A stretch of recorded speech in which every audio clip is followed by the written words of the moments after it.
The Dallas Telegraph newspaper receives immigration questions often. One of those most asked questions on recent Supreme Court immigration decision is, what does it mean for us, ordinary people? Let's ask most respected lawyers in Texas, Gerard Kardonsky and John Drewer of Robinson Kardonsky Law Office.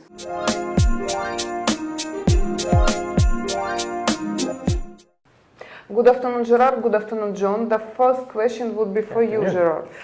What recent Supreme Court immigration decision means for us, ordinary people? Well, what it means to us is how we are affected by what it does to the estimated 5 million undocumented immigrants that have been prevented from obtaining a deferred action status. Because these 5 million undocumented, estimated 5 million undocumented immigrants can't receive this deferred action status, that means that they can't receive employment authorization, which not every one of those 5 million are working, but some of them are working, right? Some of them are children, which can't work yet. Some of them are disabled, but some of them are working. The fact that they can't achieve an employment authorization or obtain an employment authorization means that they're driving down wages in low-income jobs. They are, some of this 5 million are also not paying taxes. There are some that are paying taxes. They get numbers and they can actually pay taxes in. But there are some that are not paying taxes, which obviously affects us. It drives up our costs. There is also the fact that a lot of these estimated 5 million, many of them are driving, okay? But without a deferred action status, they can't obtain a driver's license. If they can't obtain a driver's license, that means they also most likely don't have insurance. So we have so many people, especially out of these estimated 5 million, that have no driver's license, no insurance. That means if there's an accident, there's nothing that can happen. They have no insurance to help cover those costs, and that affects us just as much as it does them. So again, the thing is the ones that are working, they can't obtain work authorization, drives down wages. Some of them are not paying taxes, and they can't pay taxes. And the ones that, and they're getting driver's licenses, and they don't have driver's licenses, they don't have insurance. So all of these things, in the end, affect you and me. Affect us. Thank you, Gerard. John, does it mean that those 5 million targeted people will be deported? Not under Obama. Obama, when he did this policy memo, he did another one that was called the priorities memo. Under the priorities memo, he listed certain people that he classified them in different priorities. The first being people that convicted of certain criminal crimes, people that are suspected terrorists, and people that recently came in to the United States. To the country. The individuals that would have the ability to get DACA or DAPA had the Supreme Court ruled the way that a lot of us wanted to, those individuals aren't in that top priority class. They won't be actively sought right now based on that priorities memo, but that doesn't mean that in the future, under a new president, that won't be the case. But in all honesty, the way the backlog's set up with deportations, the financial constraints on the system, it's impractical to believe that they can round up 5 million, 11 million undocumented people and deport them. As of today, if you got put in deportation today, your trial date would be about 10 years from now. 10 years from now. You have a couple hundred judges dealing with several 100,000 cases. So it's backed up, there's not enough money, and these individuals don't need to worry about being deported. Thank you for this good news. The current ruling of the Supreme Court of our country affected program known as DAPA and DACA. Could you explain for our readers and viewers what DAPA and DACA means? Absolutely. DAPA is what's known as Deferred Action for Parents of Americans. To qualify under the memo, you had to have a U.S. citizen son or daughter born on or before November 20th, 2014. You had to continuously reside in the United States since before January 1st, 2010. You had to be physically present within the United States on November 20th, 2014, and at the time that you would have applied for this program. You have no lawful status, and you're not on that priorities memo. You're not the top. You're not a priority enforcement. If you met those qualifications under this memo, you would be able to get deferred action, be able to get an employment authorization document, be valid for 3 years with the ability to renew. But since the U.S. Supreme Court really decided not to decide this case, because a 4-4 decision, they left the lower court's ruling, this program doesn't exist anymore. And then there's DACA 2.0, and DACA 2.0 is Deferred Action for Childhood Arrivals. Under the new memo, it was expanded from the previous June 15, 2012 memo. What it was for is for those dreamers.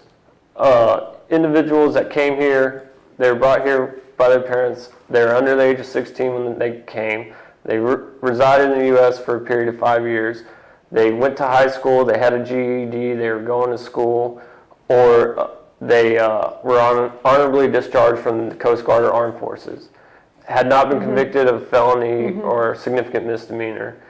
And under the new one, there wasn't a time limit. Under the June 15, 2012, which is still active today, if you're over 30 years old, you can't apply for it. Under the memo in 2014, that was the subject of all this litigation, they had got rid of that 30. So anyone, even someone that was 40 that got brought here when they were 6 years old, could have applied for DACA. But now they no longer have the ability to do so. Okay, what other relief programs are available for undocumented immigrants besides DAPA and DACA? Sure. Well, to break it down, there's defensive relief and affirmative relief. Affirmative relief is when you're applying for a benefit. So undocumented individuals, they're very limited on the type of affirmative relief they can receive. The most prominent one being someone that's married to a U.S. citizen. If you were lawfully admitted, you can fix your papers here. If you entered without inspection, you crossed the border illegally, you would have to apply for an unlawful presence waiver so you could consular process in from your home country. There's also U visas, which are for victims of crime, T visas, which are victims of trafficking, and S visas, which is referred to as the snitch visa. It's a confidential informant that helps the government out. The government can get them an S visa. There's also VAWA, which is Violence Against Women's Act. And those are all the affirmative reliefs that an undocumented may be able to apply for depending on their factual circumstances. Then there's defensive relief when you're actually in deportation. You can do a defensive asylum depending on what's going on in your home country. There's cancellation or removal, which is pretty difficult. It's really hard to qualify for cancellation or removal now for someone that's an alien, but not still, legal permanent resident. the chance is. But it's an option right? for them. There's VAWA in the defensive. When you're in deportation, you can raise VAWA. There's withholding or removal, and there's what's called Convention Against Torture. It's kind of like asylum in a way. And those would be available for individuals that are actually in deportation. Actually, a lot of opportunities, right? They're very limited opportunities. But still. At least they have an option. Thank you, John.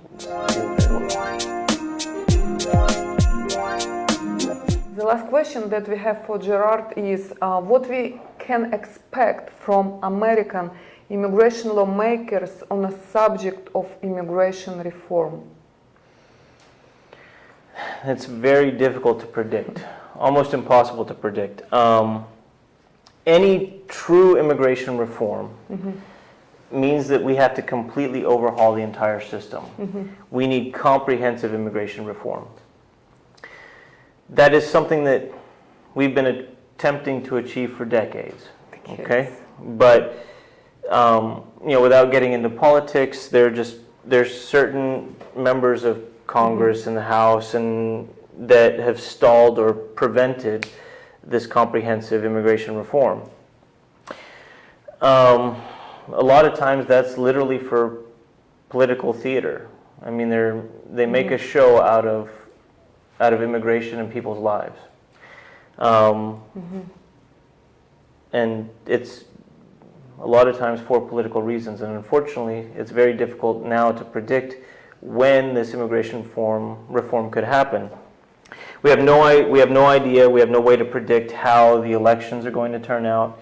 And when the ninth Supreme Court judge will be elected, right? Right, so that's the other thing is, as we had here, we had a 4-4 decision, which means it just stalled again. Again, how the elections turn out will determine most likely who the ninth Supreme Court justice is, which will then most likely affect immigration reform as well. So right now everything is up in the air.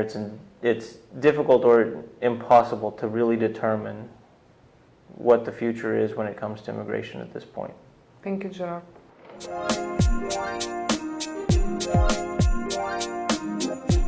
As we can tell, this is very valuable and useful information for those who came to the US undocumented and for those who are thinking of coming to the US.